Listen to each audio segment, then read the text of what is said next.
Magandang gabi po. Ah, Ye- magandang gabi po kay Father at kay sa inyo po. Yes, good evening. May tatanong lang po ako. Ano po kayang kasalanan ko kung hindi ko na pigilan yung asawa kong mag-summer class yung anak ko sa ibang sekta? O, unang-una, dapat ah, yung mga bata ninyo ay nasa either sa public school or sa Catholic school. No, hindi sa eskwelahan ng ibang sekta. Dahil alam nyo, kapatid, no, ito naman ang naranasan natin na marami talaga na madoktrinahan yung mga anak ninyo. At meron akong kaibigan, ang problema na siya, hindi na mag-sign of the cross yung mga anak niya. Na very Catholic sila. So, anong kasalanan, no, mo na hindi mo napigilan yung anak mo na mag-summer class? No? Gamitin mo yung authority mo na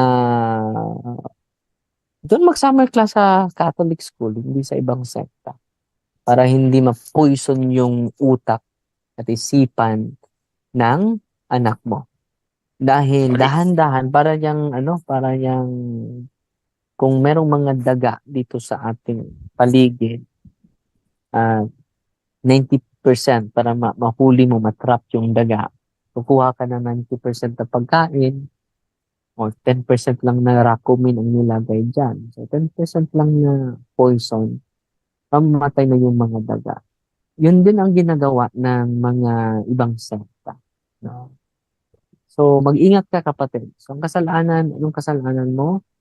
Um, Indifference, no? Indifference, no? At una, hindi mo na, dahil alam mo na yung katotohanan na hindi talaga wasto na yung mga bata mo ay papuntahin mo sa ibang, marami naman tayong eskwelahan dito na merong summer class.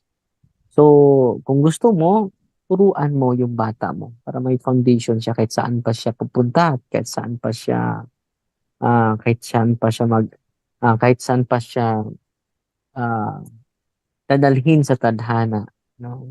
May foundation siya sa Catholic faith. So,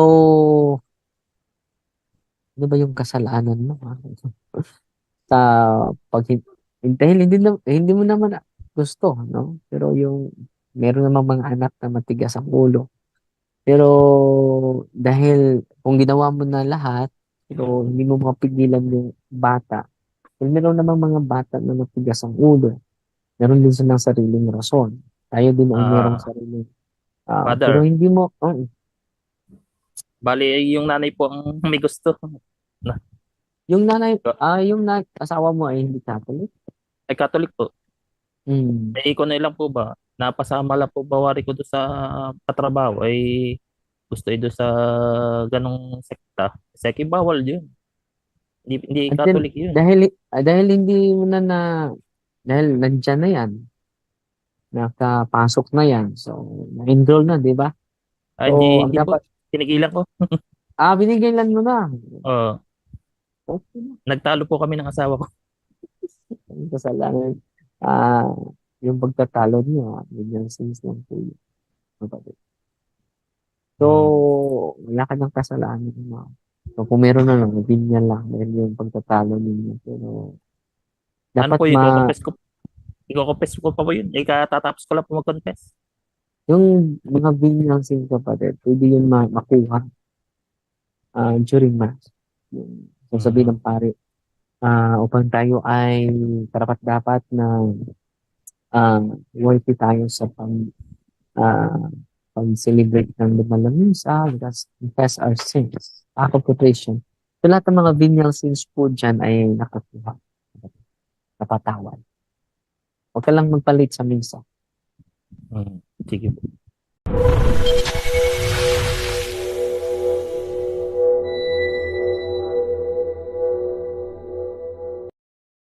Good evening. Ah, pwede nang yung yung half Bisaya, Tagalog. Nahirapan ako eh. Total Ah, Bisaya bitaw Father Darwin. po- s- Oh, ah, mas maigi bro kung magtagalog po tayo kasi yung ating mga viewers po I-translate na lang ni Brother Jando, bro. pwede naman Sige ba? kay Sige.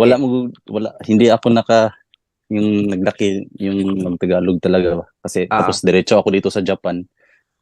Father, yung tanong Sige, ko bro. kung kanang sa tawa na diri sa Japan, good father, kay mo to reach out ako ni kay Brother Angel ba. Pero diri sa Japan, father, kay karon kay live-in ko niya, di mi kasado niya, napud siya anak niya. Kibaw ko sa akong nang ina ba sala magina no kanang premarital niya way kasal niya. Then kanang sa Japan, mga good father, lisod kay na ang dili kay sila supportive sa marriage diri, kay dagko kay mga tax niya, mawagtangan ka og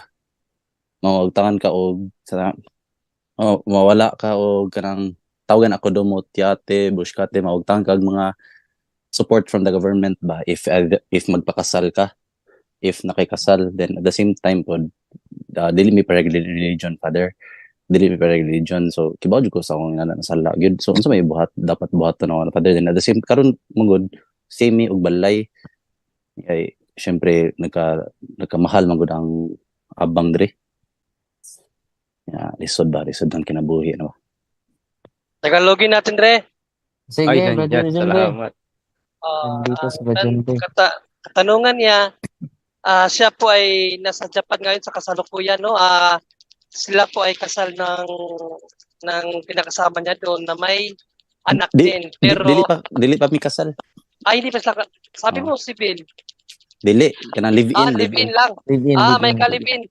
May kalibin siya ngayon na may anak din na Hapon. At yun nga, hirap sila magpakasal, gawa nga ng mahal yung tax, padre. So, ang tinatanong niya ngayon, yung estado ng buhay niya dahil hindi sila parehas ng relihiyon.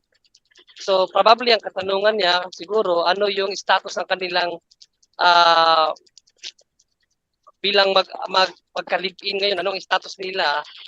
Or ang concern niya siguro, padre, sa kanyang pagiging Kristiyano, kung yun ba ay malaking kasalanan o yun ba marati bastang nalalabag ngayon sa mata ng Diyos. Baka yun ang katanungan niya, padre. Maraming salamat, Brother Jandre, at kapatid na, anong pangalan nito? Kirk. Rick, Brother Rick? Brother Rick. Kirk. Brother Kirk. Brother Kirk Sato, father. Anong reliyon ng asawa mo, bro? Kuan. Other denomination, father. Pero Christian. Oo. Taga saan ka? Nasa Aichiken ako sa may Nagoya. Pero taga saan ka dito sa Pilipinas? Taga Cebu ra, father. Doon ta silingan lang ta. Taga Cebu. So, unang-una, may mixed marriage sa simbahan. Kung makauwi kayo dito sa Pilipinas, may mixed marriage naman ng simbahan. Kahit ibang pananampalataya niyan, mayroong pastoral approach ng simbahan dyan. So, Lagi pero so, kung makauwi kayo dito sa Pilipinas, yan ang unang gagawin niyo. Dahil ang first miracle ni Kristo ay nangyari sa kasal sa Cana. So, yan ay hingin mo sa Diyos para kapag hingin mo yan, ang Diyos ay gagawa talaga ng paraan. Pero yung demonyo din ay gagawa din ng paraan. Discourage ka, maraming mga balakid. Pero patuloy ka magdasal, kapatid. Patuloy ka magdasal, lalo na sa mahal na ina natin, pagrurosaryo. Dahil meron ng pastoral approach ang simbahan sa kaso ninyo, tinatawag lang mixed marriage po. Okay po, father. Tapos, yun, nagkukumpisal naman ako like every week. Every week na ako nagkukumpisal. So, pero pwede ba ako yung kalawat o dili, father? So, dahil dilima yung sitwasyon ninyo, dilima. Dahil gusto mo nang magpakasal dyan, pero hindi pwede like, iba yung kultura, di ba? Hindi katulad sa atin. Oo, tapos so, may kultura dyan. So, kung gusto mong mag-receive ng communion, you should mag-abstain ka sa pagkikipagtali. Kung gusto mo. na mag-receive ng katawan ni Kristo. Dahil Kahit- iba yung kultura dyan. Iba yung kultura dyan. Kahit live-in, So, Father. yan ang dilema ninyo, di ba? Dahil isa lang kayong bubog. Oo. Every day ba yung misa dyan? Every day?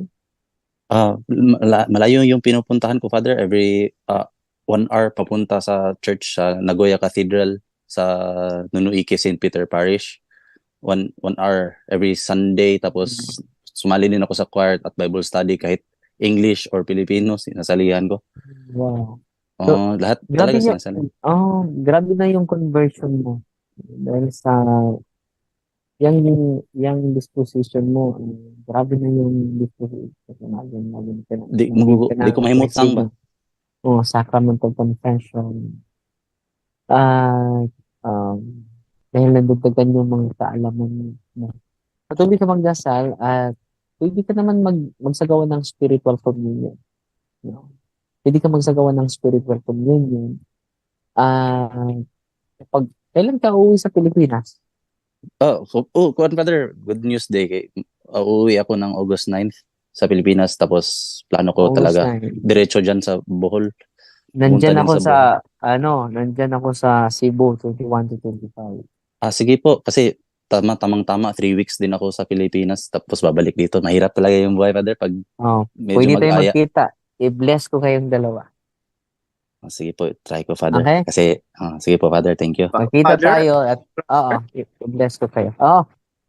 Si Sige Brother po, Angel. Ah, Angel? yun lang ang ano naman diyan, bro eh. Pwede nyo mo naman dalhin. Ano ba yung ano mo? Ano ba yung kalipin mong partner ngayon? Filipina or Haponesa?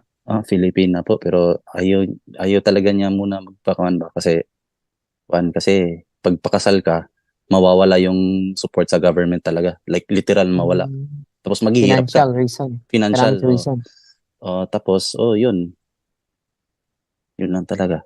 Yung child support nila mawawala. Opo, yung Economic kudumo reason. tiyate. Kudumo tiyate, buskate, ganun.